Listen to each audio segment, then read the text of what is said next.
תציל אותי. מישהו יכניס אתכם, מישהו יקנית אתכם, מישהו יליב אתכם. איך מתמודדים, איך צריך לפעול? נשאל שאלה.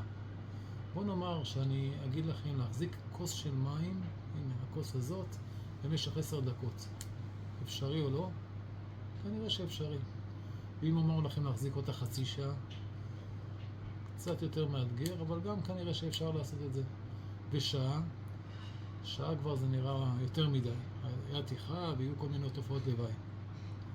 ככה צריך לזכור. הקטעים הקשים והמתסכלים הם בדיוק כמו הכוס הזאת. אפשר לסחוב אותם קצת זמן, אבל נסחוב אותה לאורך זמן, זה יכביד עלינו, זה יכאב לנו יותר. ולכן תניחו את הכוס, תשאירו את מה שהיה בעבר בצד, תחשבו איך בפעם הבאה אפשר להתמודד עם הדברים בצורה יותר טובה, ובעזרת השם תהיה לכם הצלחה. יום טוב. דוקטור תציל אותי.